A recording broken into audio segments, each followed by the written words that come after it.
Operation or our participating sponsors.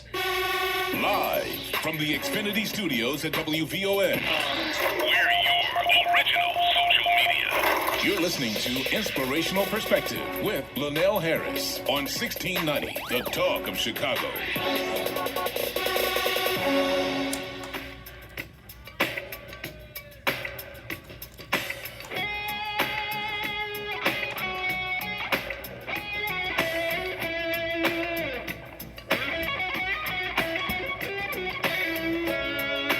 If you wanna be about it, come on, let's talk about it. Change up the things you see. Open your mind to possibilities. Find your power, passion, and your purpose. You know it's time for you to walk in greatness. Let's learn to mediocrity. Play your goals, live out your dream. The best right now. Inspirational perspective. Open your mind to a better life. It's time to live. Let's find your purpose now. With inspirational perspective. Let's slay your goals, let your greatness flow. With inspirational perspective. Good morning, Chicago. You're listening to Inspirational Perspective. I'm your host, Linal Harris, your very own life coach, right here on WVON 1690 AM, The Talk of Chicago. Inspirational Perspective on your radio is all about murdering mediocrity and living the best life possible. So as I ask you every Sunday morning, are you living the best life possible? And this is the place to be, to explore that possibility. Well, good Sunday morning, everybody. April 5th on the Talk of Chicago, coming on a little later than we normally do because one, there's a show before my show now, and two, we got to go through all the proper precautions. So let them fully out the studio before we set up, and then wipe everything down, just to be fully responsible and take care of ourselves. So thank you guys for patiently waiting for us to get started, but now we're here and ready to get started. Hey, we got a phenomenal show planned for you this morning, a show I believe that will support all of us in terms of what we're facing in our reality, what we're creating aligned with our visions, and more importantly, our perspectives. Because how we see the world, how we think about the world is ultimately what we end up creating.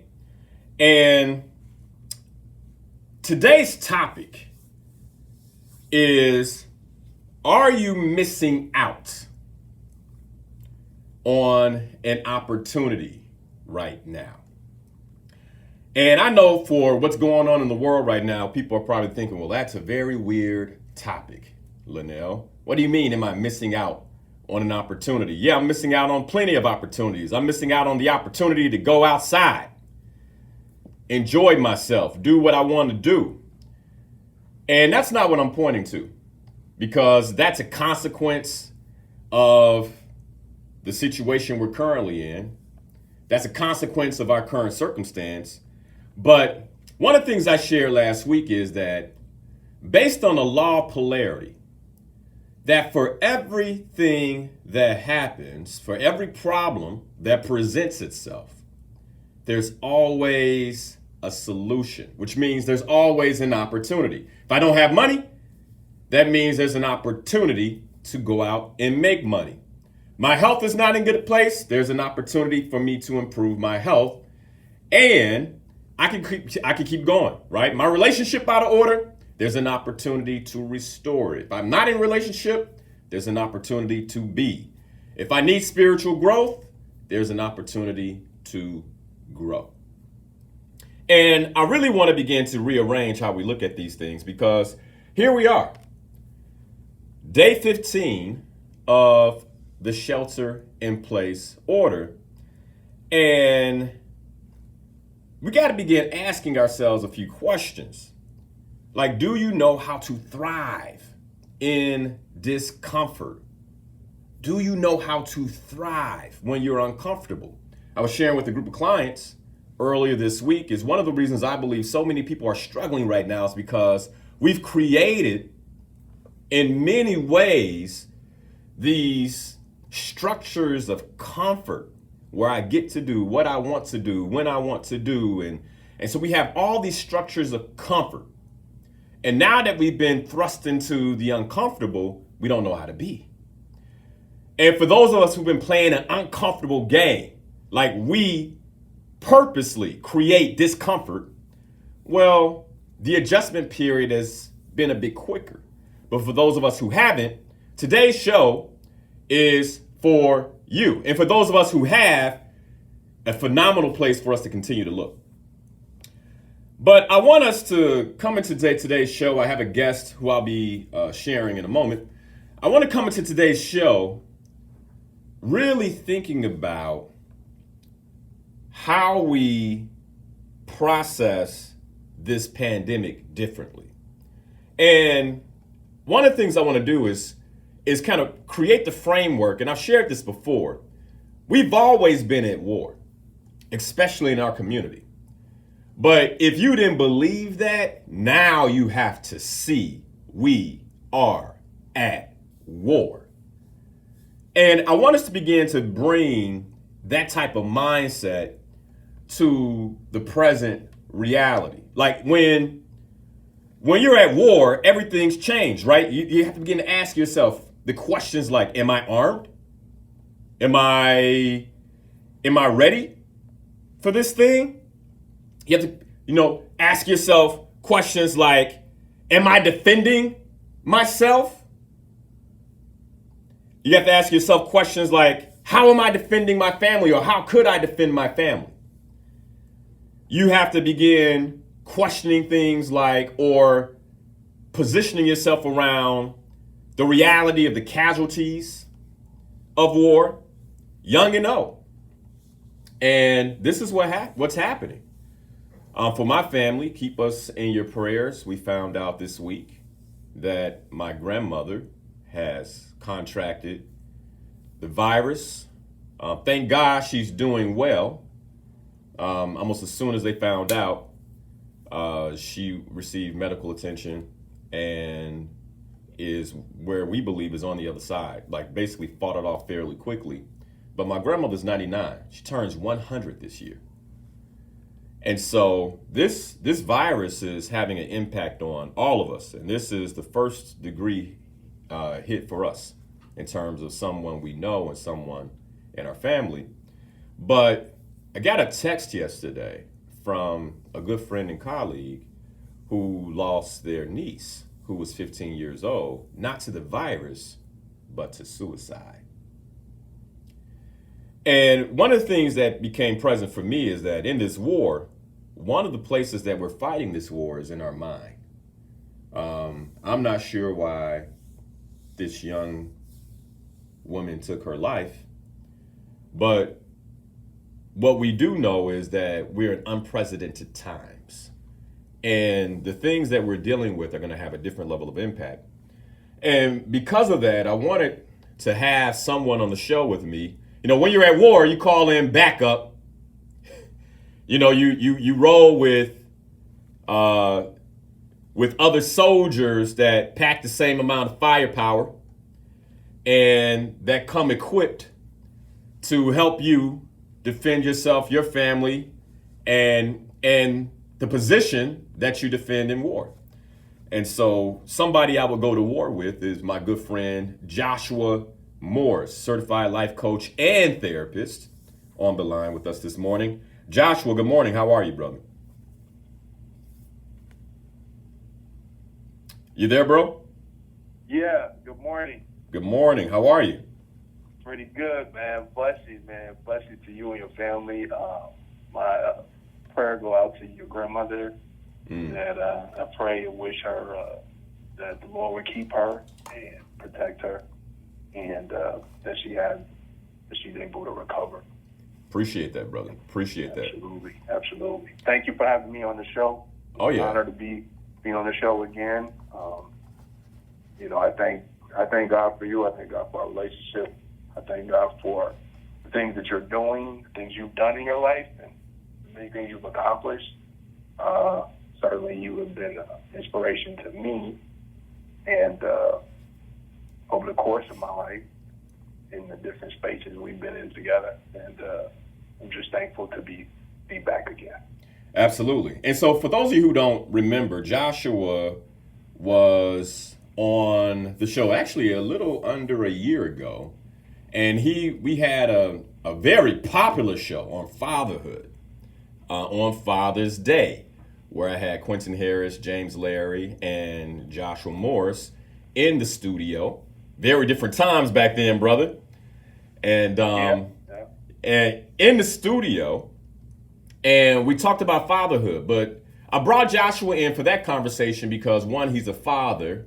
Two, he's also a fellow life coach and colleague, but also a therapist. And so Joshua has done quite a bit of study on the human mind, psychology, etc. And I wanted to bring you on today, first to really address what may be going on for people in terms of this virus and the impact it's having. You know, you take the virus by itself, that has an impact. Then you add on shelter in place, that has an impact. Then you add on what many of us are beginning to find out now as this virus spreads, that, well, a loved one has it, or a loved one has been impacted, may not have the virus, but a loved one with mental health issues is now really having a hard time dealing with this new reality. And before we begin to talk about opportunities, I just want to hear from you. What are some of the solutions that we can begin thinking about when we talk about mental health, when we think about mental health? What are some solutions that we can begin to ingrain in our regular way of being, regular routines, to really combat what's happening for many of us in terms of mental health? Yeah, that's a great question. I guess with something like this, a pandemic, and with what we're seeing happen with it, it brings to mind, from a mental standpoint, what we call in psychology, it raises what we call existential questions.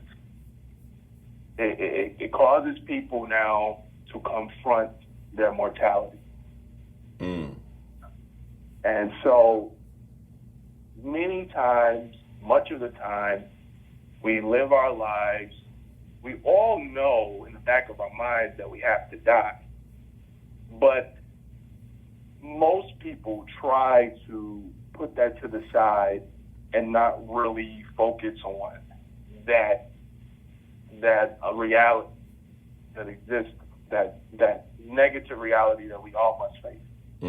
So in a pandemic like this one, it brings to the forefront of our reality that existential issue that we all must face. So let me ask. Yeah. So let me ask you this then. Because I guess when I was a teenager, the whole thought of death was like, I'm not gonna die, right? And it showed up in my behavior, right? Recklessness, driving fast, things like that. But for most of my listeners, I mean, these are mature folk, and I'm 43. Many are much older than me. This thought of dying, like, how does, or our mentality, like, how does that impact one's psyche in a negative way? Like, when you say that, like, how is that negative? Because to me, that's just, you're born and you die. Like, that's death is one of the guarantees. And of course, I know I look at death differently because I really work to live my life aligned with my purpose. But for someone who doesn't, like, how is that the reality of death? How can that be negative? I mean, that's something we all face. We all know. Yeah, well, I mean, I think it's innate in humans not to desire death, right? So, like, So why do we to survive? Say again. To survive, like we fight to survive. Right. Okay. Like, I want to eat healthier. Why do we eat? The whole thing now is all kind of diets. You got your plant diet. You got your keto diet. Everything's about fitness and vitality, right? Mm-hmm. The new saying is 40 is the new 20, right? So the idea of longevity of life is something that I think we innately as humans, we appreciate and we value. Got you. You want to live out the fullness of your life. Gotcha. That's natural. That's why suicide is a problem for us. I mean, because if death was like, okay, you can, it's no big deal, then what's the problem with somebody dying early? Well, because we think that is abnormal. We believe as a culture and society that longevity, long life is something blessed. It's something to be desired. And I agree, like your grandmother being 99. That I pray to live to be 99, And so I think we all know we have to die, but I think most of us want to live out the full length of our days. But when you see something like this come through, or you see something like what happened to Kobe Bryant and his daughter, or even you can go back a little further to Nipsey, then it starts to bring these things to the forefront of our mind and the idea of the uncertainty of death. So Joshua, are you saying that the uncertainty of death is hitting people in a way that it hasn't hit them before? And this is part of what we're dealing with when we begin to talk about the negative impact or why this conversation around mental health is becoming an issue. What I hear you saying is, well, people are being bombarded. And you know what? I get it, because you turn on the television, you turn on the radio. Many people know part of my routine is to tell Alexa to just tell me the daily news, right? And I don't really want to be listening to the news on all day, because I want to control my inputs. But now when I listen to Alexa, it's like, man, COVID-19, coronavirus. I mean, just blah, blah, blah, blah, blah. And here are the number of deaths. Here are the number of deaths around the world. Here are the number of deaths in New York. Here are the number of deaths in Chicago or Illinois. It's like I'm being bombarded with this, I guess, this message that my mortality is at risk. Now, here's the thing. My mortality has always been at risk. Now, that's how I think, right? Like I live with a certain amount of urgency, because every day is uncertain and I have a purpose to fulfill. And what you're telling me is that many people who are not living intentionally, and by the way, I'm putting stuff in your mouth. Right. But many people who aren't living intentionally are now being bombarded with this new idea of their mortality, and that's a lot to deal with. That's a lot to deal with. So would you say that the impact of this in some ways could be like PTSD? Because here I am, I'm like, hey, we're at war. And some folks are like, I don't want to be at war. Right. And see, like, you have trained your mind and your body. You've trained yourself to be prepared for war. And you've already forced yourself into warlike training settings. That's what I would call putting yourself in uncomfortable situations. So people like you are more ready, prepared for something like this than most people. But most people haven't done that. Most people haven't committed to the processes you've been coaching and teaching people to do. So they're not ready to be in uncomfortable situations. And even if you train, even in war or whatever it may be, when it comes to combat, law enforcement, or even fighting fire, you really cannot simulate the real thing. It's just not possible. Oh, yeah. You know what I mean? You get as close as you can, but in your mind, it's practice, right? Like, I was in war. I was training. I was right. So you're a veteran. Yeah, you're a veteran. Right.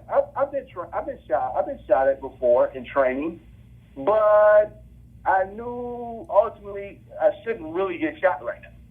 But you see what I mean? But when you're in real war, that's a little bit different. But the training does help get you more prepared for it, and it does reduce the amount of traumatization that should happen to you if you actually are in war. But most people, I would say, haven't did what you've been coaching us to do, and so a lot of people are not ready. Okay, so let me ask you this then. What is the opportunity of this moment? Because Okay, cool. I want to begin to. We've been really. I mean, the media is focused on.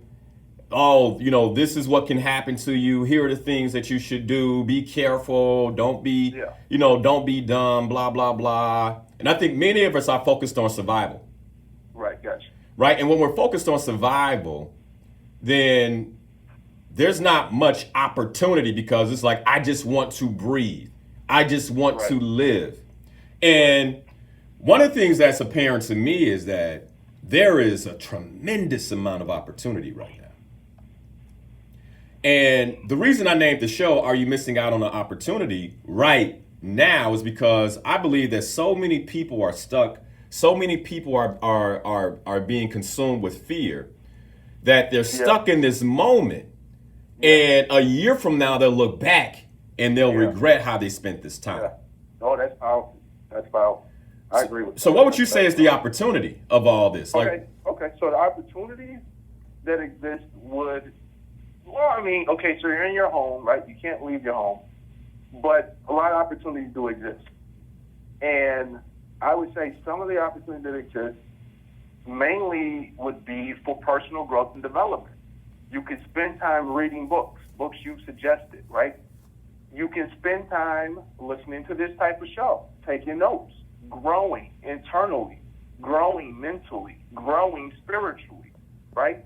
So you could be now writing down, research shows that gratitude journaling helps. But I get that. I mean, that's what I hear all the time. I heard that before before all this happened. I heard this before the pandemic. But hearing doesn't produce results. It's performance that produces results. But I want to push you on this. Why would I read right now? Why would I begin? Okay. I mean, so let's get past the existential question. You're gonna die, right? At some point. Okay. So here's the thing. And so let's say you don't know when that's gonna happen. The question then becomes, for me, every moment you're alive is valuable. What can you do to impact the world for goodness right now? And there's two main things that you can do to impact the world for goodness, period. You can change yourself, or you can better relate to others. Those are the two most profound things you could ever do in the universe. I get that. And you can do both of those from home. So what about people? Because I mean, I get this, but I really want to take this to another level. What about people who are completely zoned out right now?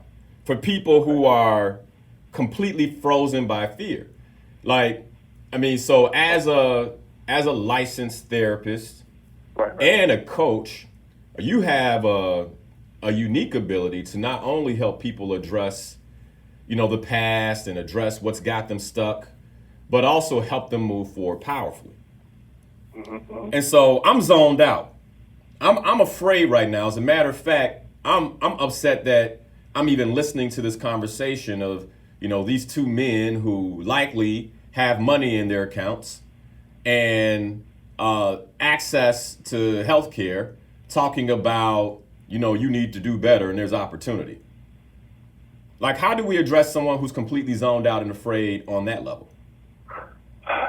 For me, this is where, for me, there's three dimensions of human existence, right? There's the physical, there's the mental, and for me, there's the spiritual. And if you were to look at an iceberg, the part above the water would be the physical. In the ocean, there's many levels in the oceans, or layers, if it were. But there's really two primary levels in the ocean. There is the level in the ocean whereby light can permeate. Yes. Yeah. Permeate that level. And Mm-hmm. then there's the deepest level of the ocean where no light can permeate, right? Right. No light can penetrate. So you have the level where light can penetrate, and you have so for me, the level where light can penetrate, that's the mental. And the third and deepest level of the spiritual existence, or you can flip it and say the highest level, if we were looking at Maslow's hierarchy of needs, the transcendent level is the spiritual level. That's the most deep core level of a human's existence. But isn't when you talk spiritual, isn't that religious? No, spirituality and religion are two different things. You're a therapist saying that. Yes. Okay. All right. So spirituality and religion are two different things. I regularly have to talk to clients about this because I find that many clients that I meet with who they are really spiritual and I find that the less religious a client is, many times, most often, they're more spiritual. And they just don't perceive it because they look at the secular, contemporary, Western view of spirituality and they use that as their assessment tool to assess their own spiritual competency. And that's not a good way to assess yourself spiritually. What you see in the American Western culture of spirituality is not a great representation of spirituality. Okay, got it. So let's get back to this whole notion that we were talking about of, how do we flip this to opportunity? I'm scared, I'm zoned out, I'm stuck. Right. You said these three dimensions. How does that support me? Get back to emotions, right? So you can deal with emotions on those different levels. But the most core level to deal with an negative emotion is the spiritual level. That's the most core level. So for me, your spirit is in your stomach, right? It's in your gut. You can look up the book from 1998 by Michael D. Gerson, and it's called The Second Brain. And so they've discovered that you have more neurons. You have about 500 million neurons in your colon, in your gut, which they call your second brain. That place, what Dr. Michael Gerson calls the second brain, I call that your spirit. Okay? And then you have your brain, right, where your mental goes on, and you have your physicality. So when you have fear in you, when you're afraid, many times you'll feel a knot. You don't feel it in your head, you feel it in your stomach. That's your spirit. That's where that is emitting from. So what would you say that is? I mean, is that fear arresting the spirit? No, that the fear is in your spirit. Your spirit is afraid. Your spirit is in fear. The spirit is afraid. Yeah. So what you now have. So that's your power source. That's your power source. You got to get that. You got to work on that. You got to fix that. And the way to get through that is like the iceberg. You have to drill down. So you have to go through the psyche, through the mental many times. There's a way to surpass the mental, but we're not ready for that yet. But you one of the ways to go to that spiritual level is to go through the mental. And the way you do that is through meditation. That's one of the main ways you do that is through meditation. That's why some of the most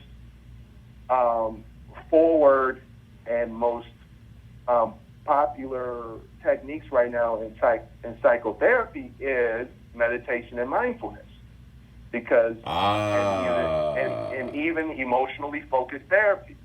This is how people are tapping into peace, because what they're really doing is tapping into spirit. Absolutely. Got it. Now, so you have to drill down through meditation. So meditation is one technique to drill down into your spirit to readjust what's going on there. So we can talk about what that looks like a little bit more, but yeah, that's one way. Okay, so let me ask you this then. So what I hear you saying is the opportunity. So the flip side of being afraid is the opportunity to learn how to subdue the fear. And what you're saying is how we subdue fear is we have to connect to spirit. Yeah. And what I also heard you say is that we're three-dimensional beings. Mm-hmm. We have the physical, we have the mental, and we have the spiritual. And most people are very illiterate when it comes to this spirituality. We need spiritual education. Like most people they understand their body, know how it works, right? They know if they jump out of a 10-story building, they're going to They're going to hurt their physical body. We've developed ourselves mentally. That's what education is about. We're more educated now as a society than probably ever before. And I'm talking about world society. Okay, I know, understand functional illiteracy, but still. So psychologically, we're more advanced and mentally than we've ever been before. So we're climbing the ladder, as it were, or we're drilling down, as it were, as a human society. We understand physicality, we understand mentality on a deep level, and we're finally starting to hit bedrock. We're just now, neuropsychologists are finally starting to hit bedrock, which is spirituality. So you figure 1998 is when they wrote this.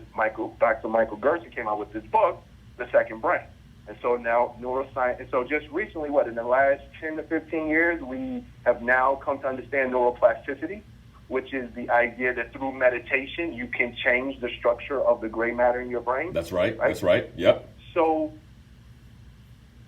that same meditation process is the same process by which you alter and change and affect your spirit too. So we're starting to connect the dots on how to go from, because that second brain, if you look in his book, it's about 9 meters long, and it goes from your esophagus all the way down to your anus. Right.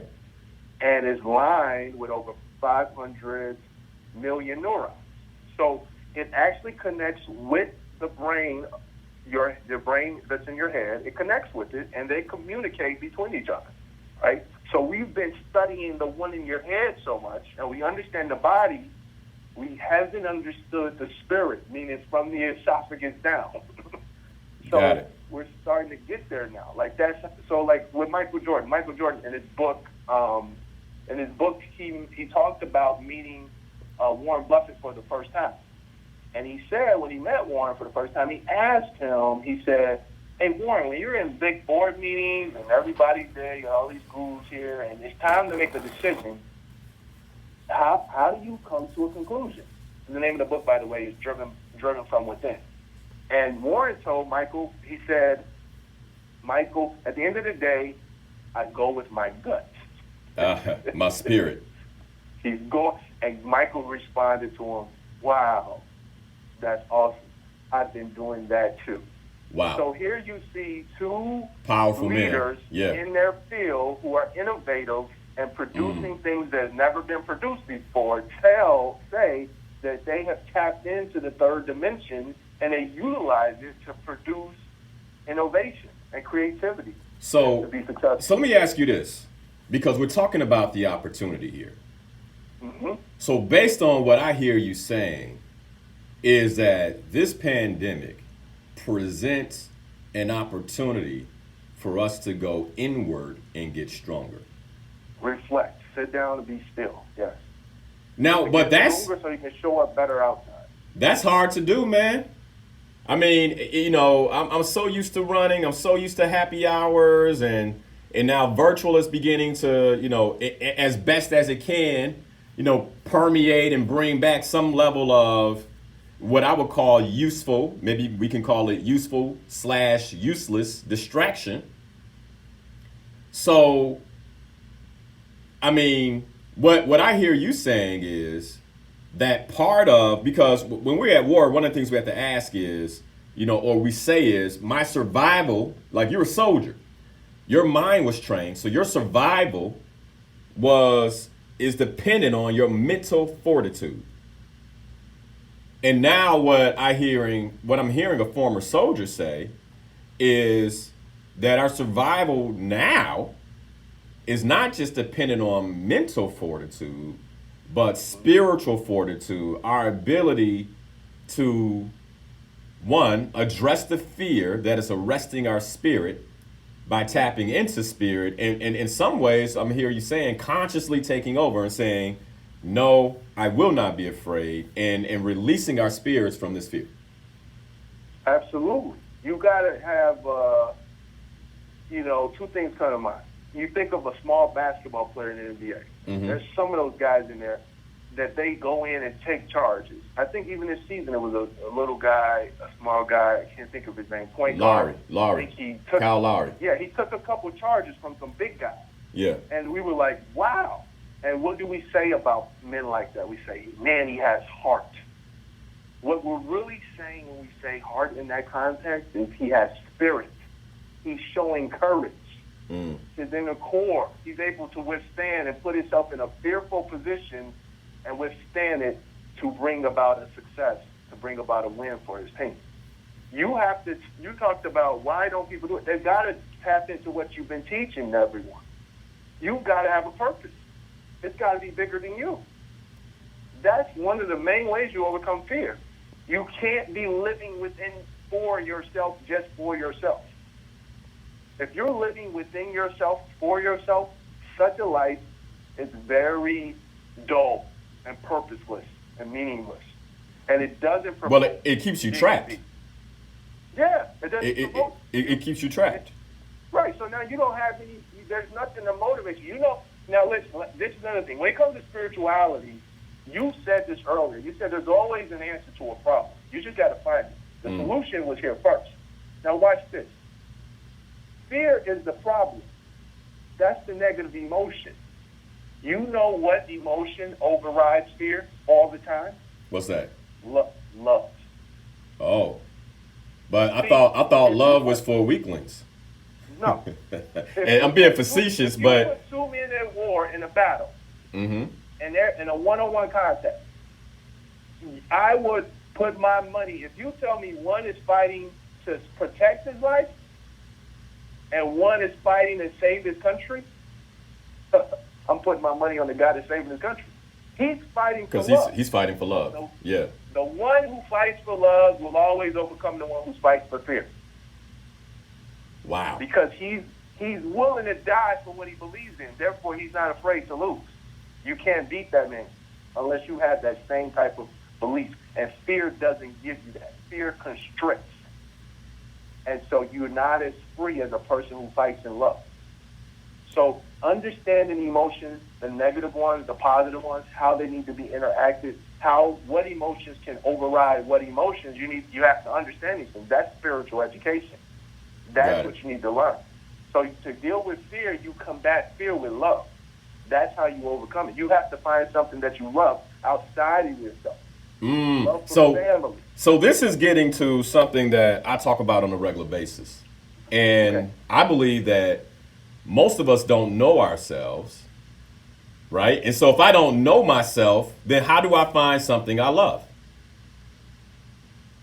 Because what now you know where Dick going. Yeah. Well, I'm bringing this because let me tell you something. When this thing first kicked off, I put a post on Facebook and I said the pandemic right now is fear.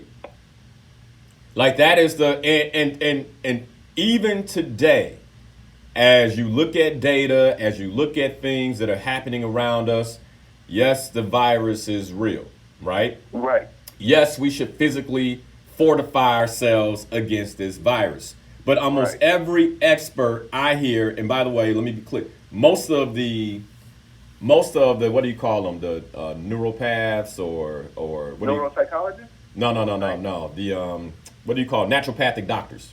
Naturopathic doctors. Because I've been listening to a lot of naturopathic doctors because what I found is the medical way of like you go to a hospital. The mortality rate is high right now in hospitals, right?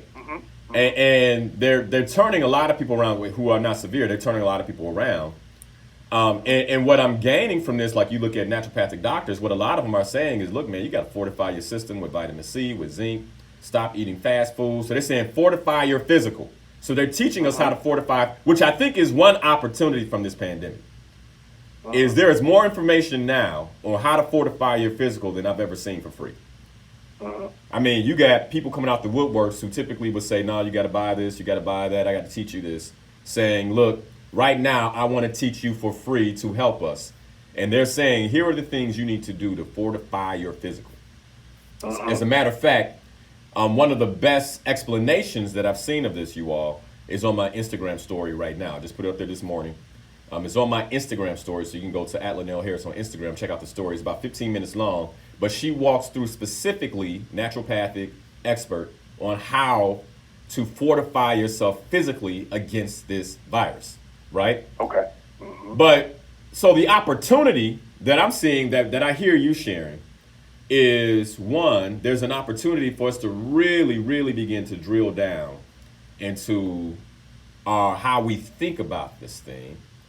There's an opportunity to begin flexing our spiritual dexterity, our spiritual muscle. Like, and what you're saying is the spirit, there's a second brain, which, by the way, this is not, it's fairly new, like you said, 1998, but this is not new information. A second brain that resides in the gut. This is why we get those gut feelings, right? Like, the spirit knows. Yeah. And we'll talk about that more in the next hour. And I really want to, then we want to shift to the opportunity and why people avoid new opportunity. Because I have it too that part of the reason people can't see this opportunity is because we, by our very nature as human beings, avoid change, and opportunity is change. Right? So, but what I hear you saying is then the opportunity is to fortify ourselves physically and spiritually in a way that we never have before. That this opportunity, this season of sitting still, could be a phenomenal season of spiritual strengthening. Did I get that right? And that'll help you get ready to embrace change better. That will prepare you to be more ready to embrace the unknown. Which was a show from about 2 weeks ago, Navigating Uncertainty. That's one of the things we talked about. I hit it on it lightly, was this notion that spirituality is the answer. What I hear you saying Absolutely. Is... the core. We didn't talk about the model yet, but we can present the model too and tell them. Absolutely. Awesome. So in the next hour, let's talk about that model, because Joshua has a model where spirit is in the middle, and then you have these other elements of life on the outside. So we'll talk about that model, and I also want to get into the vast opportunities that exist as a result of this pandemic for us mentally, for us physically, for us spiritually, but also for us in a very natural way in terms of how we do business, how we take care of finance, and in some ways how we fortify ourselves against something like this in the future. That's good. All right, you guys, you've been listening to Inspirational Perspective. I got my guest here is Joshua Morris, certified life coach and therapist, sharing his perspective based on what he's seen already from this pandemic, the mental health outbreak. We'll be back after this hour to really explore the opportunities that exist right now.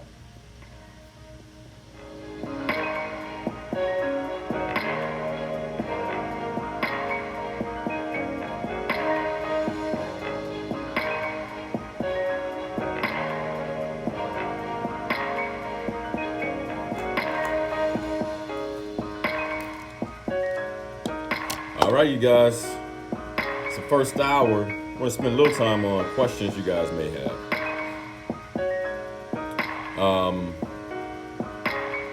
And I'm just looking at the feed here, see if you any questions, any comments. Joshua Morris is the guest, certified coach and therapist.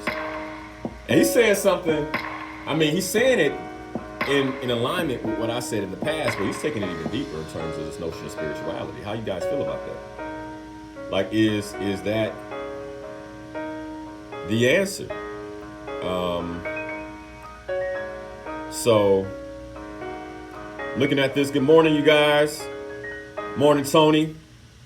Special report, coronavirus update on... Purpose. They're back on the field soon. War is won in the mind first, that's true. Same message for sports commissioners. He had a conference call with commissioners from 13 pro sports yesterday. He thanked them for all of their work. And I'm just looking here to see what questions you have. Let me know what questions you guys have, if you have any.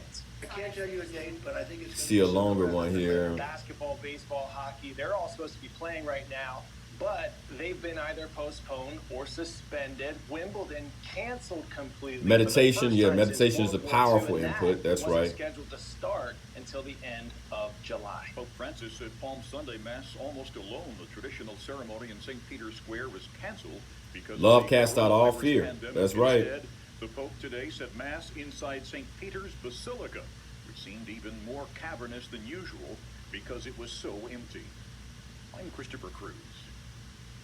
Besides respirators, many hospitals are still in need of personal protective equipment like masks, gloves, and gowns. Supplies of critical personal protective equipment Saying continue to artists run are really low struggling here, right now especially because they in public can't do their hospitals. art. So we're going to get creative, and you know, you have Where's to it? Let me tell you something. Where's the motivation for creativity? Dr. Wayne Riley, I'm gonna tell you one of the reasons, one of the things that's arresting people's creativity right now is fear. You can't, when you're afraid, you can't access the creative mind, right? I shared this a couple of weeks ago. But when you're afraid, what gets activated is the amygdala, right? And the amygdala is back here, maybe about that size, sits right on top of the, right beneath the cranium, right on top of, where the spinal cord attaches. And the reason it's there is because it can take over. It can basically short circuit the neocortex and completely take over. And that's how you get a reflex. You don't have to think about, somebody came in right now and they had a sharp object. I don't have to think about, defend yourself or run. Like my amygdala would, and within seconds, take over, right? But what that does is it shuts down my logical thinking. I'm not going to think logically, right? I'm likely going to defend myself in a savage way that I wouldn't necessarily do if I were thinking fully. But the amygdala says you got to defend yourself. I would defend myself in the way that I knew how. Probably not a lot of creativity, in a very savage way. And like Joshua was talking about, it likely to be from fear, right? And so that shuts down my creative thinking. I can't think at that point. The same thing happens when we're bombarded by the media saying, hey, this is happening, that's happening, it could come for you, be careful, blah, blah, blah, spreading, it's going to hit its peak. Like all these things are happening. And it disrupts my creativity. And I've heard this from a lot of artists. I'm really struggling right now. And I believe one of the reasons a lot of artists are struggling right now is because they're still being arrested by fear. And the only way for an artist, I get the whole thing about supplies, and I get the whole thing about not having necessarily the tools and, the studio for musicians and things like that. I get that. And let me say this, that many people have been creative despite their barriers. Okay, I don't believe that it's because I don't have the studio, or I don't have the big thing that I don't want to paint a small picture. I don't believe that, because when you're creative, then that creativity in its very nature provides innovation, and people will paint on walls if they had to, right? They would innovate and find ways to do their craft, but they can't be creative to innovate because they're so arrested by fear. And it's one of the reasons why what I firmly believe right now, we're going to talk about this in the second hour, but folks, this is an exercise. This is an exercise against how you handle fear. Like how you handle the very thing that has stopped you in the past, the very thing that has kept you from leaving that job, the very thing that's kept you from being committed, the very thing that's kept you from loving fully, the very thing that's kept you from whatever it is you want to achieve is fear. And now this thing is smack dab in your face, and because many of us haven't had the opportunity to beat this thing when we were sparring, when it wasn't a big deal, now that the heavyweight has come out, we're laying down. And let me tell you this, if you can beat this heavyweight, if you can figure out how to go back in your corner, and you can beat this heavyweight, man, the next thing that comes, you're ready. You're ready. And I believe that's one of the biggest opportunities right now, is you're at home, things are quiet, maybe you're still working a bit, but that time that you never had to meditate before, this is the opportunity. That time you never had to read before, this is the opportunity. The time you never had to develop yourself before, that's the opportunity. But If you keep looking at the problem, you're not going to see the opportunity. But this is, I believe that many people are passing up one of the biggest opportunities in their lives right now. Complaining about being stuck at home, say, oh, I can't believe this is going to be another month. It's like, hey, okay, well, you can keep your mouths crowded with that, or you can say, now what? How am I going to make this one of the most phenomenal opportunities of my life? So, and that's just what I believe. If you're getting something from this, share the stream, you guys. We're coming back. The views expressed on our programs are not necessarily those of WVON, Midway Broadcasting Corporation, or our participating sponsors. Live from the Xfinity Studios at WVON. We're your original social media. You're listening to Inspirational Perspective with Linal Harris on 1690, The Talk of Chicago.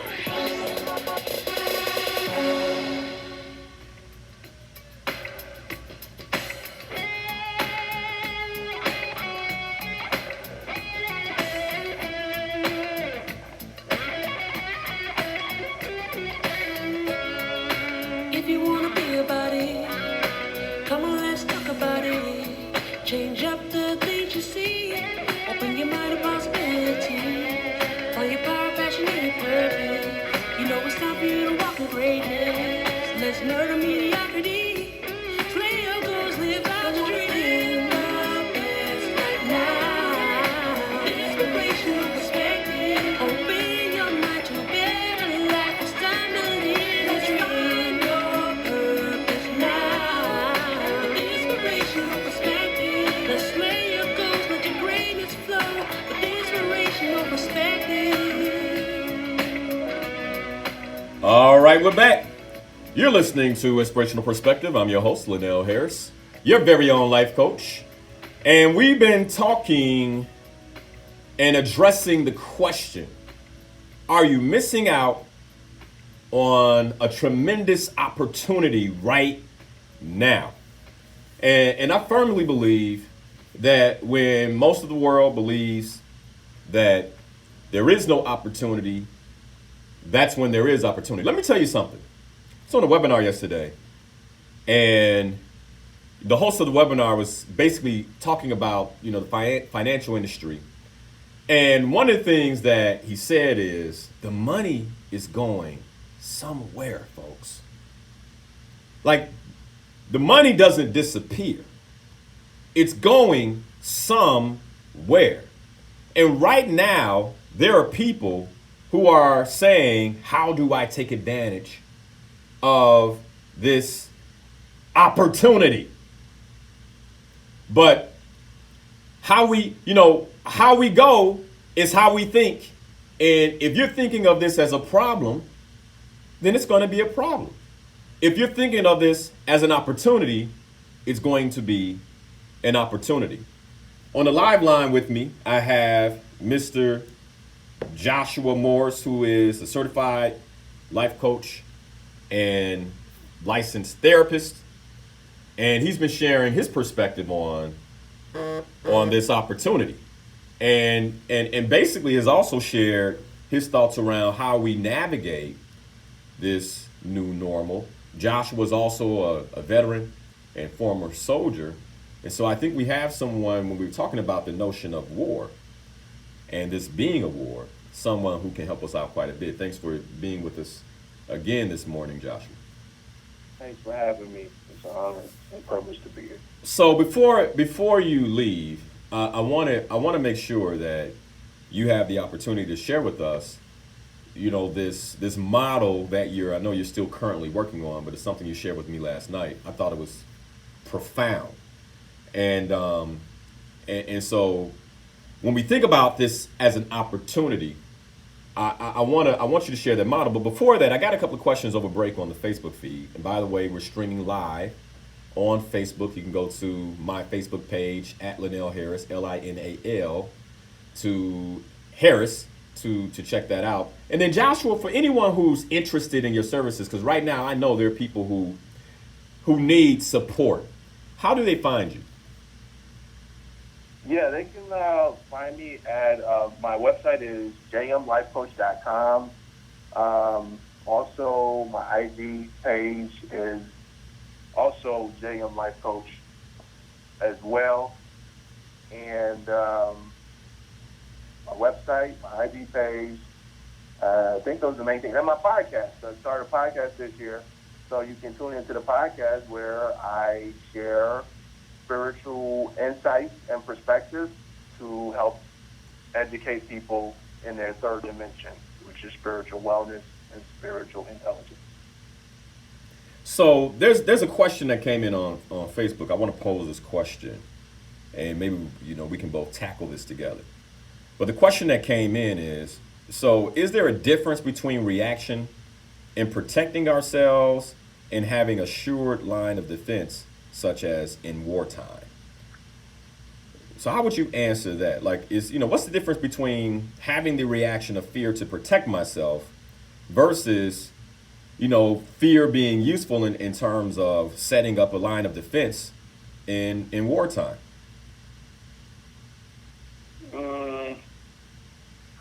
Okay, I'll let you go first because I'm. Well, this is what I'll say with this. I think first it's important for us to know that fear is a useful emotion, and I believe that what happens all too often is that we allow fear to be the dominant emotion, or we can't control the fear. One of the things that I know you learned as a soldier, and I've learned in martial arts, is the ability to quell fear, right? So you're in the ring, you get punched, you get kicked, you get hit, you get punched in the gut. And the ability to just kind of step back and breathe and recenter yourself in the moment so fear doesn't set in, like, wow, that hurt, right? So fear doesn't set in, and you can still maintain your training or maintain how you defend yourself. So let me give you an example, because one of the things my wife has said is, I feel like you're talking out of both sides of your mouth about this virus. And one of the things I tell her, one, the virus is not coming in the house, right? But then when she leaves, I'm like, be careful. She's like, well, are you afraid? And I'm like, no, there's no fear, but you have to understand that when you're at war, you have to be vigilant. And what I'm concerned about, more so than the virus, is the environment the virus is creating. For instance, empty streets. So my wife, she ran to her office to grab something, grab mail, grab, essential items this week. And I'm like, just be careful. And she's like, well, what do you mean? Oh, well, you have to be vigilant because in times of war, weird things happen. And so the way I see this is fear can be useful in terms of making us more vigilant. For instance, fortifying our immune system and saying, you know what, right now I need to be the healthiest I've ever been. I know my wife and I, we meant vitamin regimen, supplement regimen, drinking teas, doing everything we can so that if we do come in contact with the virus, that we can beat it, maybe not even know we have it, right? So in my opinion, in terms to answer this question, it's not being controlled by the fear, but it's the fear is useful in that, oh, there's something that I should be afraid of. There's something that I should take caution with. And so then let me use wisdom. And I think this was the second part of her question, or maybe the next question, is to use wisdom in how I address this. And then also look for the opportunity in that. Like, man, okay, so how do we take our vigilance with our physical fortitude to the next level and make this an ongoing practice? And maybe that's part of the opportunity there. And Definitely. Because like you're doing, I'm sure some of the things you may have learned about your physical health and vitality and naturopathic ways to strengthen your immune system, they probably won't go by the wayside even after this, right? That's right. You've learned things, you've increased your physical fortification, and you're probably going to maintain some of it. You may lower it a little bit, but you will know what it is. You will probably continue to use some of it to some degree, and if something like this ever reared its head again, you'd instantly know what you need to buy. Like, you would be already on top of it. So here's another question, Joshua. Mhm. This came from Tony on Facebook. How do we distinguish fear, wisdom, caution, and opportunity during this time? Like, how do we distinguish these different characteristics? Fear, wisdom, caution, and opportunity during a time like this. How do we distinguish it? Yeah, well, see, I think that's very good. That's a great question. So I like the way I would pose it. So, like, the fear that I would encourage you to avoid is the paralyzing fear. It's the one that doesn't allow you to do anything, right? So that's the one to avoid. Proceeding with caution, even in war, you're supposed, if you understand the rules of war, you know that you need to have a healthy respect for your adversary. So you proceed with caution in war. You would proceed with caution and courage. That's the difference between being in paralyzing fear and moving respectfully. So would you say then, like, as an example, would you say then that, hey, to wear a mask would be proceeding with wisdom and caution, but it doesn't indicate fear?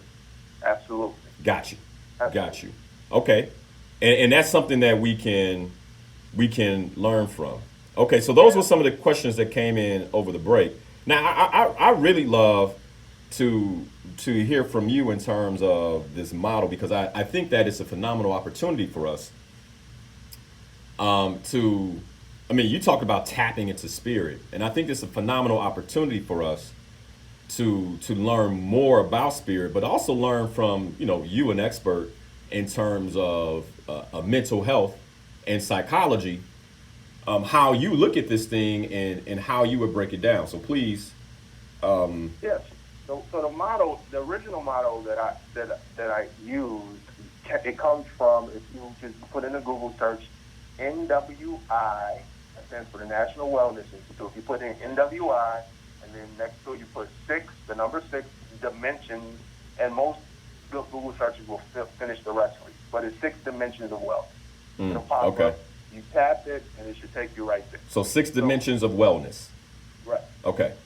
And so the National Wellness Institute, they have what they consider the 6 dimensions of wellness for our existence as humans, right? And they are emotional, occupational, physical, social, intellectual, and spiritual. And you can put with the occupational dimension financial as well.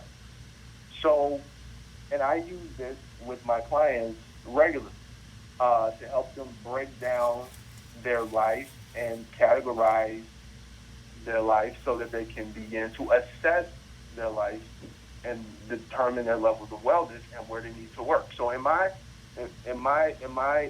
coaching and counseling, I believe you need to be developing yourself in all 6 of these dimensions to be a totally holistically well person. And share those dimensions with us one more time. Emotional, occupational, physical, social, intellectual, and spiritual. Okay, so can we break those down just because I want people to be very clear, right? Mm-hmm. Because you said this comes from the National Wellness Institute, mm-hmm. and we're talking about the opportunity, and so I want people to be very clear. So let's break down each of these components. Like, what do you mean, and why is that important when we think about holistic wellness? Okay, so let's start with occupational, right? So for the National Wellness Institute, occupational wellness follows these 2 tenets. It's better to choose a career which is consistent with your personal values, interests, and beliefs than to select one that is unrewarding to us. Why? Why does that matter? I need to make money. Why does that matter? Because the more congruent you are in all 3 of the 3 main dimensions, physical, mental, and spiritual, the higher your productivity rate. the more efficient you are, and the more innovative and creative you become. So what I'm hearing you say is that my success, my ability to be successful in an occupation is in many ways dependent upon its alignment or congruence with who I am on a very personal level. On that's what the three main dimensions are. It's important to understand those things so you can be able to assess what you're doing on all three of those dimensions. So, for instance, I forget the doctor who does. I forget the name of it. The doctor, anesthesiologist, right? Mm-hmm. Is, the shot in the spine, right? Right. That's an occupation where I really like the salary, right? I think they make somewhere around $300,000. But I don't like sticking people with needles, and I don't like cutting people open. I don't like seeing blood. So even though that occupation may pay me the type of money I want to make to accomplish my dreams, it's not congruent with my personality. So that is not an endeavor that I should seek. Even if they decided to pay a person $2 million a year to be a surgeon, it's not congruent with Joshua. So best would be an average doctor. So and I would be stressed out doing it. So that's not something I should really pursue. So let me put this in then, because what I'm getting from that is that one of the opportunities is for us to really get to know ourselves, because some of us may have been laid off from jobs we hate. Yeah. And what we're not seeing here is, wait a second, I may have been given an opportunity to reset. Yeah. Like this might be an opportunity right now to completely reset and potentially get to know myself better. So that way, when I do rejoin the workforce, because, I don't think it's going to be guaranteed, but, I think this is just the beginning. And then you're going to have the reaction to the shelter in place, the economic fallout from the shelter in place. So this is just the beginning of the economic fallout in terms of what I believe, right? So here I am. And I want to be clear about something, folks. We survived it in 2001. We survived it in 2008. And we will survive it in 2020. And so the whole, the fear around our survival, like if you were living in 2001, you went through that, you need to be reflecting and really pulling from the expertise and experience from what you experienced, right? We survived it in 2008. And by the way, I know it was painful. It was painful for me in 2008. But we learned something from that. And so how can we take that and use 2020 as an opportunity? And what I hear you saying is wellness is, occupationally, what we do is so important to our wellness. So maybe that's one of the opportunities. So please continue. Yeah, absolutely. So the next one, and the second tenet of it is better to develop functional, transferable skills through structured involvement opportunities than to remain inactive, uninvolved. So you just need to get developed. You need to listen to Linal's show. You need to practice what he talks about in the show. That's part of just developing yourself. Because one of the things that we measure now to determine the performance level of high performance in different industries is what we call social SQ, social intelligence. And so that is a transferable skill. And the research is clear. Across all industries, the highest of high performers have high levels of social intelligence. And that's one of the elements of wellness, if I'm not mistaken. One of the six elements. That's one of the. So let's talk about that. I'm just saying that's one of. Okay, so social. Let's go there next. Social wellness. It is the two tenets of that is it's better to contribute to the common welfare of our community than to think only of ourselves. And we talked about this the first hour. Not being. Do not focus so much inwardly. Focus outwardly. Like there's a reason why you have never seen your own cheekbones. There's a reason why you've never seen your own mouth. because you're made to see what's outside of you, not to look at you. So when it comes to what I hear you saying is when it comes to this social aspect, that your purpose needs to be socially grounded. It needs to have social. It needs to have social value. it has to be about other people. It has to be about making a positive difference and adding value. So wait a second. You're telling me that if I'm selfish, if I'm only concerned with myself, that I can't be well. That there's no way.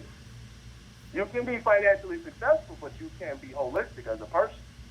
And I doubt you'll find fulfillment when you get to the end of it. And could that be impacting me right now? Absolutely. In what ways?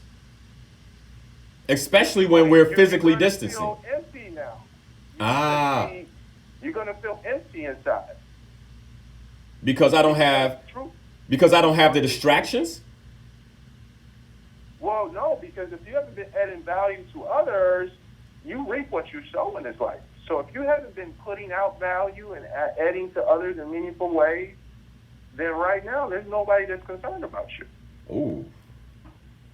So in a world of physical distancing, because I think it's interesting that they call it social distancing. I agree with you there. Yeah. You should call this physical distancing. It's physical distancing. Yeah, because man, words are powerful, and they're like social distancing. No. I'm like, no, we can still be social. I think we're more social now than we've ever been. We need to thank God for Zuckerberg. and the rest of these tools. Yeah, we need to thank God for Facebook and Instagram and all these things. And the cell phone and yeah, absolutely, because FaceTime. God has blessed us that even though this came, He let us have the technology. I mean, when I was in college, there wasn't a Facebook. So just think about the change. So now, hey man, don't tell everybody that, because we went to college together. They know how old we are. Well, now we can talk to friends and still be connected, even though we are physically distant. You know, right. And so that's a blessing, and we need to take advantage of that. Okay, so that's the social component.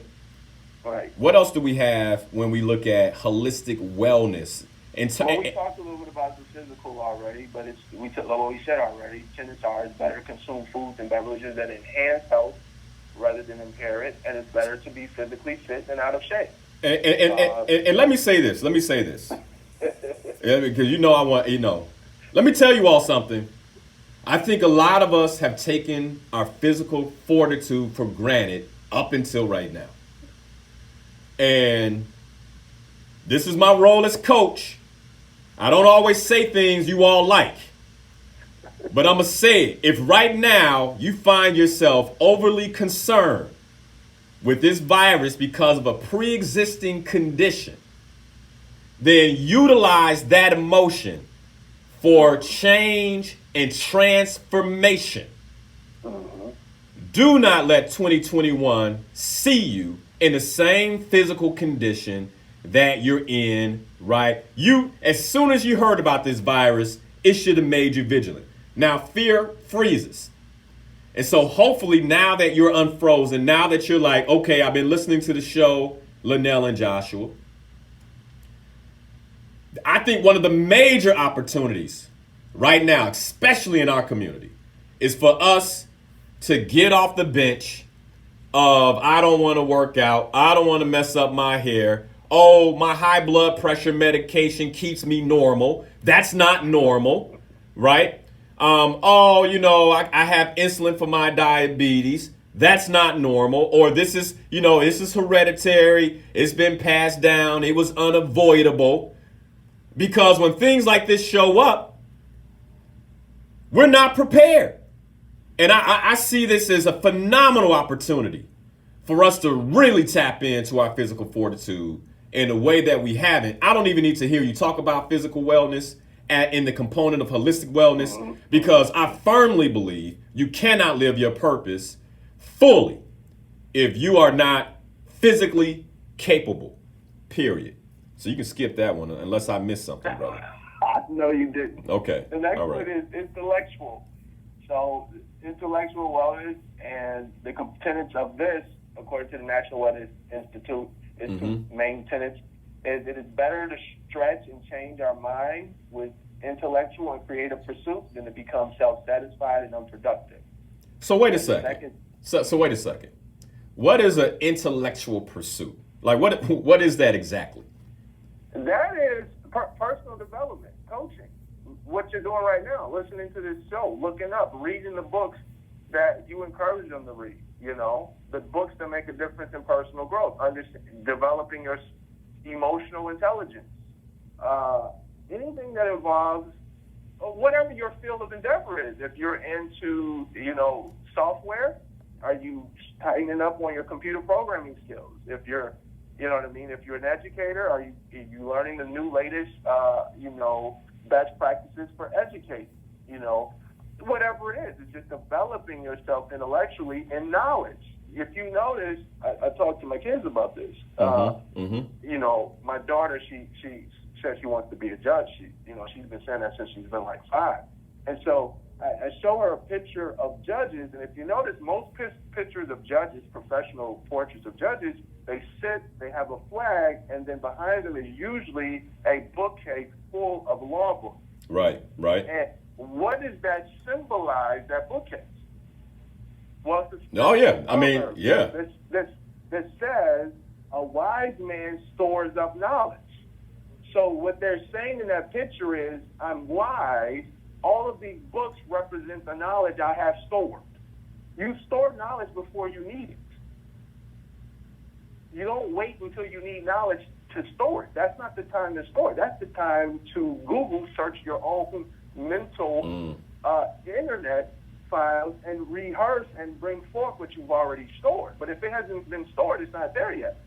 So intellectual wellness has to do with storing up knowledge that's relevant to the endeavors and relevant to whatever purposes that God has given you, the purposes for your life.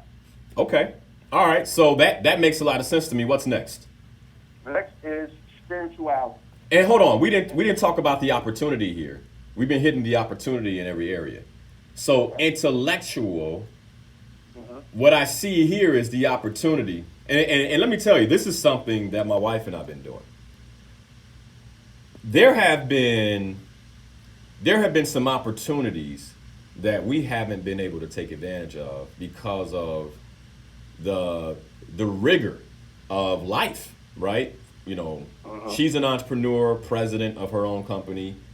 I'm an entrepreneur, president of a few companies, and we're moving and basically doing all we can to maintain a certain level of balance.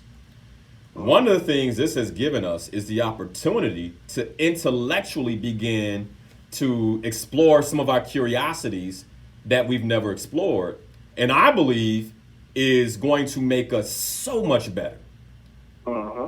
And by the way, this pandemic created the opportunity, right? Now, we both had to go through the reset of, pressing pause, getting centered as a result of the initial gut punch.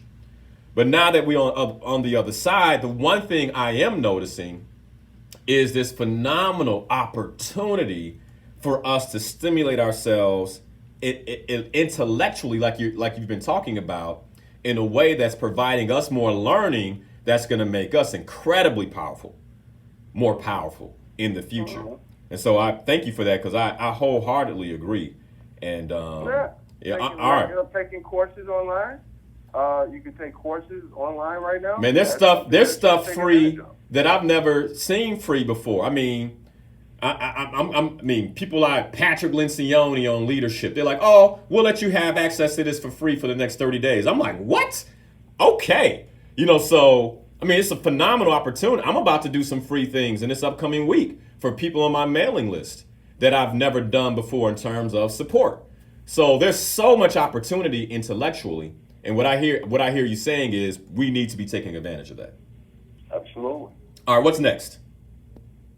Next is spirituality. Now, I want to say something about this. Of course, I told you about the diagram. It's a hexagon with 6 dimensions that go around. You can see it.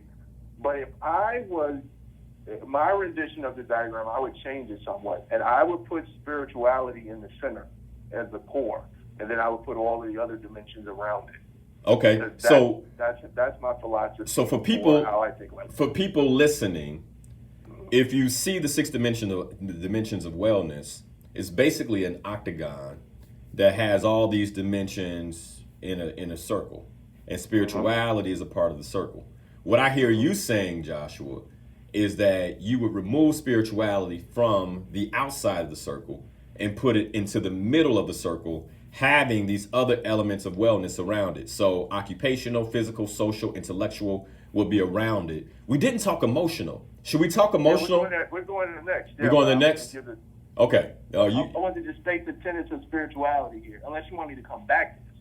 Well, you know what's best. Spirituality's in the middle. I didn't know. Here. So the two tenets they have here is it is better to ponder the meaning of life for ourselves and to be tolerant of the beliefs of others than to close our minds and become intolerant. So wait. You said that fast. Want me to read it again? This is the spiritual component. Yeah. Whoa, wait. They ain't teaching me this in church. You got to read that again, man. You mean I'm supposed to be open to other views? Well, no, that's not what it's saying here. Okay, all right. So yeah. So share that again. Okay, it's better to ponder the meaning of life for ourselves and to be tolerant of the beliefs of others. Be closed-minded and be intolerant. So tolerant. Tolerance doesn't mean agreement. It means that it's pretty much what we built our country on. The idea is that you could come to this country and you could practice whatever religion or whatever spiritual path you choose. Got it. That's what they're saying here. And you should not be intolerant of someone's path. You don't have to agree with their path, but you should allow them to choose that path. Let me ask you this. Is a lack of tolerance for someone else's spiritual path a lack of spirituality? According to the National Wellness Institute model, it is. Okay. Something to think about there. And everyone needs to figure out where they stand with it. And here's the second tenet too, I think is powerful. It says, it is better to live each day in a way that is consistent with our values and beliefs than to do otherwise and feel untrue to ourselves. That goes back to the famous end to thine own self be true. Yeah. Okay. And this also goes to coaching. I'll share this real quick. Because in coaching, there's a concept of personal integrity. And this concept of personal integrity basically says that if I have an intention, right? So let's just take the intention I have towards my wife, right? I married her. So it's not just an intention, it's also a commitment. So if the intention is to be with my wife, to be true to my wife, then my actions should align with that, right? This is personal integrity. My actions should align with that, and my speaking should align with that too. So that means in my personal conversations with other men, in my personal conversations with other women, my speaking should align with my commitment and my intention towards my wife. When that happens, what we say in coaching, when that happens, is that then I'm operating at my most powerful levels because I'm in full alignment with my intentions. And one of the things we say is that one of the major losses of power is that many people don't observe their own word. And so they have an intention, they don't fulfill on the intention. They don't take action. Or they have an intention and they speak something else, and that creates tension, which creates stress, which creates a lack of power. So I'm in full agreement with that one. That's powerful. Somebody should be taking notes right now. What he just said, you should be writing that down. You should be writing that down. Because that's about congruency. That goes right in line with what I said about the three dimensions of our existence need to be in line to achieve your greatest potential and manifest your greatest innovations. All right, that's good. That's powerful.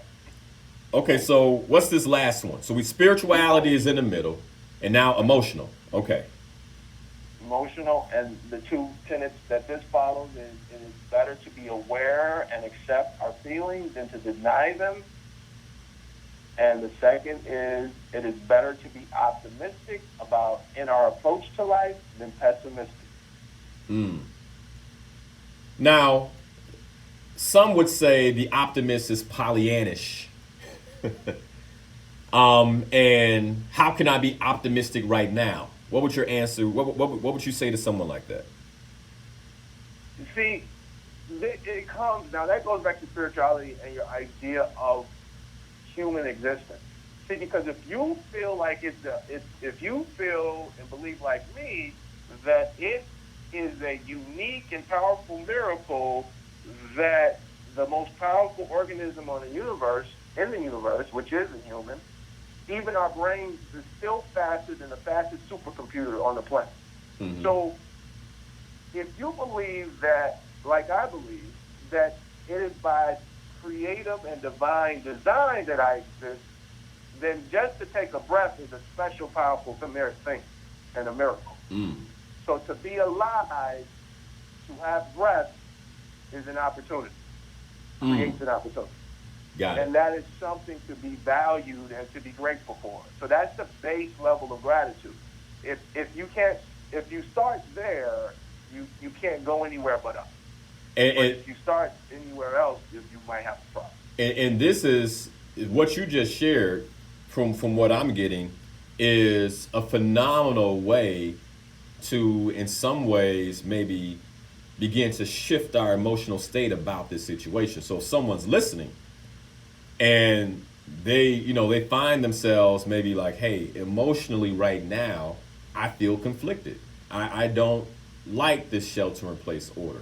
I don't like the possibility of getting sick. I don't like being in a daily conversation about my mortality. What I hear you saying is, well, hold on a moment. The fact that you're alive is an opportunity, and we should be really taking gratitude in that. Yeah, I mean, you have to think about it. The fact that you exist here on this planet, mm-hmm. you did nothing to bring forth your existence. True. Although I have a friend that says, well, you were the fastest sperm. But who created you as a sperm? It wasn't you. Yeah, that's true. So nothing. Yeah, you had nothing to do with that. You're right. No, I got him. No. Yeah, you got him. I got him. No. Nothing, and you had nothing to do with the egg you combined with. You're right. Nothing to do. You had nothing to do with that. Okay. So you should come out of the womb. The first order of human development is obedience and honor, because you should come into this planet with gratitude. Mm. If you're grown, someone nurtured you, someone fed you, someone changed you when you couldn't take care of yourself. Someone did not abort you. Mm. So to think you're entitled to anything, including breathing air, is arrogant. Wow. And what you say is, by adapting this belief, that creates the foundation for gratitude. Absolutely. Because now, despite this circumstance, despite the loss of a job, despite my business shutting down, despite the lack of finances, despite the discomfort, despite all these different things, despite it all, I can breathe. Right. And if I can breathe, I remember I shared this with a friend who was really feeling down on himself, and I walked into his home, and I was in town, staying at a hotel. I walked into his home, and he still had on his pajamas, and he was in the bed. I'm like, I thought we were going out. He's like, man, I'm depressed. And I said, wait a second, man, stand up. And he's like, what are you talking about? I said, get out the bed, stand up. He stood up. I said, touch your toes. He started laughing. He touched his toes. I said, take a deep breath. He took a deep breath. I said, how'd that feel? He said, it felt all right. I'm like, you're alive. Get over yourself. You got all the faculty of your limbs. Get over yourself. By the end of the weekend messing with me, he was back in order. But my whole thing was, the basis of gratitude is what I hear you saying. Yeah, and you gave it to him. Even in there, when you made him laugh, that was medicine. You were healing him right there. When you made him stretch, stretching increases blood flow. That was healing right there. Yeah. Very small things you were doing, but each step and each word that you said, and he responded to it, you were producing healness, wholeness, wellness, and healing in his body. And taking him up out of his depression. Well, all I wanted to do is just get him founded, like what you talk about, this basis of gratitude. So let me ask you this. What's the opportunity here for us emotionally? Like, what can we learn from this emotionally that will fortify us in the future? Because I have it that this won't, in our lifetimes, I don't know that this will be the last time. So how do we, I hear you. Yeah, so how do we use this as training ground and fortify ourselves emotionally? What's the opportunity here? So for me, spirituality is in the middle. And the height of spirituality for me is belief in God, a supreme divine being that is perfect and flawless and is all existing. That's the height of spirituality. The next level down of spirituality is belief in spiritual concepts and values and laws and commands, right? And that helps you self. So spirituality is in the middle, and for me, everything of wellness exudes out of that. So when we go out of spirituality into emotion, right, you have to come out of spirituality with this idea of optimism. You need to buy into. It's better to be optimistic about our approach to life than pessimistic. And so for me, that starts with your belief in some spiritual power, divine creator that has brought about divine design in the universe. Understanding that everything that exists in such accurate order. I mean, the temperature of our body, if it goes up so many degrees, you'll die. Yeah. Like just the nature of that. You have to understand that if I put a lump of pieces of metal from a junkyard in a pile and leave that for 1,000 years, you've got to understand that it goes against natural order for me to come back to 2,000 years and there be a Bugatti city. Yeah, it's going to decay.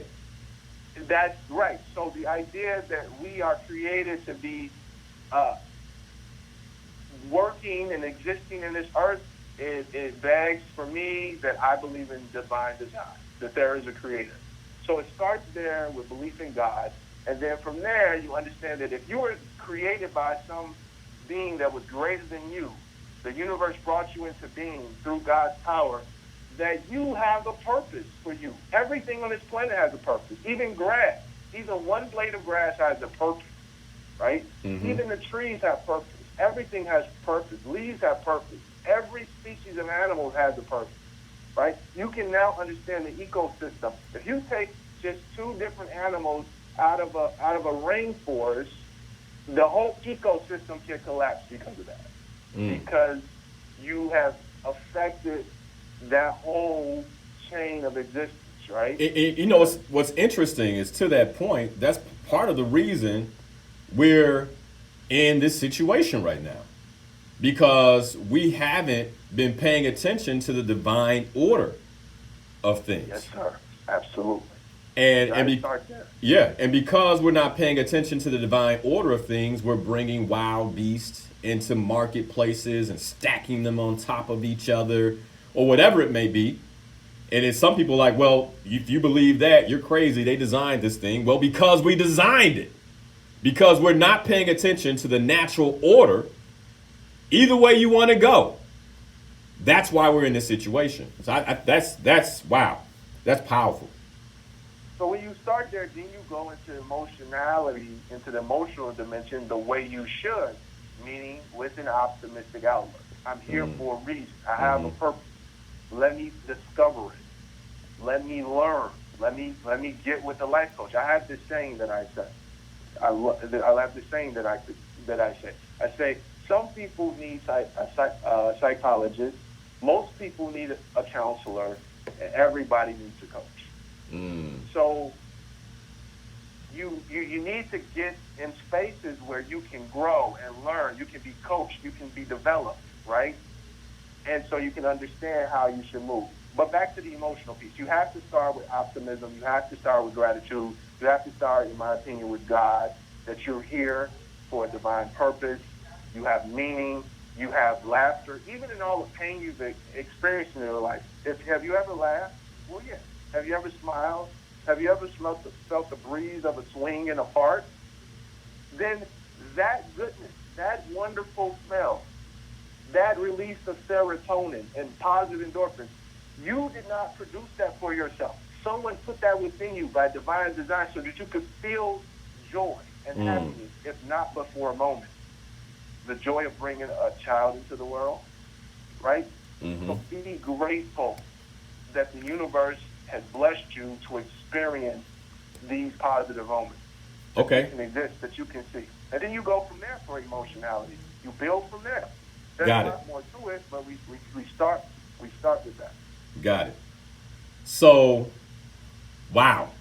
I mean, you brought out a lot there. One of the things you said that I thought was incredibly unique is, you know, how we're designed and even how the body's temperature is, I mean, it goes up just a few degrees to fight off disease, right? That's one of the things that this virus does. Well, actually, it's not the virus. It's our immune system reacting to the virus to kill the virus. It raises the temperature of our body. And that's part of our design.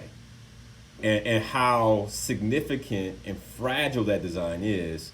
And why it's proof that we have purpose. The grass blade has purpose. That was phenomenal. I love that, man. Thank you so much. What's the last thing you would share with our listeners? And of course, I want you to share how they can contact you one more time before we close the show. And thinking about the opportunity of this present moment that we're in. Yeah, the last thing I would share is I'm just going to take from Diddy. He posted on Instagram, IG, 2 things. He prayed on there, and he posted this scripture here. It says, he wrote here, it says, the scripture says, whenever I hold back the rain and send locusts to eat up the crops, or send an epidemic on my people, if they pray to me and repent and turn away from the evil they have been doing, then I will hear them in heaven, I will forgive their sins, and I will make their land prosperous again. I think we as a nation need to recognize that God is real, that he is the source of all that we have. He's the source of our greatness in this country. And we need to do that verse right there. We need to be mindful of the evils that we've done. We need to repent as a nation and individually. And I'm not talking about perfection here, but I'm talking about a desire to do better, a desire to be a better person, a desire to take care of your neighbor, a desire to love your family, to be a good father, good husband, the desire to get back to the basics that we know that are right and that we know that pleases God. That's what I would say. You know, I was a quasi-atheist before, for a number of years, before I believed in God, you know, but I now do. And I know, I believe that his presence he's real. And I think that we need to just get back to understanding that we need to recognize that we're fragile as humans. In our humanity, we're very fragile. Yeah. And we need support. And I found in my journey that the Creator, God, not religion, not a church, but God himself and the Bible are the best sources of strength for spirituality. Joshua, thank you. Once again, tell us how people can find you. Yeah, you can find me on Instagram at JM Life Coach. Reach out to me there. Feel free to follow me there. Also, at my website, if you're looking for services, you can get more information about it at my website at jmlifecoach.com. Awesome. Thank you for joining the show this morning, for sharing your expertise, for coming in as a soldier at arms and fighting this battle with me this morning, brother. I appreciate you. I love you. And God bless you and your family. Thank you, bro, and thank you for what you're doing. Keep up the good work. Yes, sir. It was definitely an inspiration to me, and I know many more. Awesome. All right. Thank you, brother. All right, everybody. Joshua Morris, certified life coach, licensed therapist, former veteran and soldier, really helping us in terms of distinguishing the opportunity right now and what it is that we need to do for, being fully prepared for war. Because we are at war, but at the same time, every shift, every change presents with it an opportunity. And the topic of today's show was, are you missing an opportunity right now? Let me tell you something as we close. The earth, God's design, is not missing out on this opportunity. The waterways are cleaning up. The animals are coming back. Read an article this morning that the ozone layer, for the first time in our lifetime, basically has closed despite one little small hole over the planet. The ozone layer is healing. The planet is healing itself. And if you're asking yourself right now, why did this have to happen? Then, what I firmly believe is that there's an order to things. We've been tearing up this planet. We've been abusing this planet. And I think that might teach us something, that we have to be better stewards of the gift that God gave us. But if we have to be better stewards of this gift, then that means we have to be better stewards of the gift God has given us of life.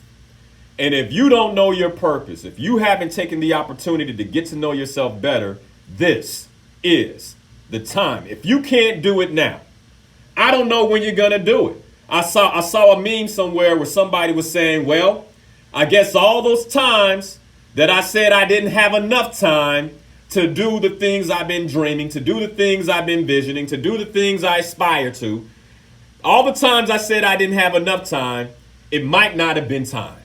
It might have been desire. It might have been discipline. Because what we have now more than anything, many of us, is time. And what are you going to do with that opportunity? Well, if you don't know, if you take my advice, I would say use this time to get to know yourself. Use this time to get to know your purpose. Use this time to better understand your passions. Use this time to identify your talents. Use this time to perfect the roles that you play, so that when you come out of this thing, you come out powerful. When we come out as a unit, as a community, we come out more powerful than we've ever been. And I believe that if we set that vision, that's something that we can achieve. And by all means, I hope that we use this opportunity, this time, to explore the many opportunities that we're being given to take our lives to the next level. My name is Linal Harris. You've been listening to Inspirational Perspective here on WVON 1690 AM. You can follow me on Instagram. You can follow me on Facebook, YouTube, all of the social media channels at Linal Harris for continued inspiration throughout the week. You can go to my website, linalharris.com, and murdermediocrity.com to learn more, to join the mailing list, and to be a part of the free activities that I'll be providing throughout the week. As always, I love you guys. God bless you. And most importantly, during these times, stay inspired. It's a lifestyle choice.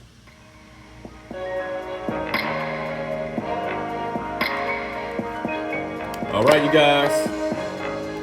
Man, if you got something from today's show, by all means, share the stream.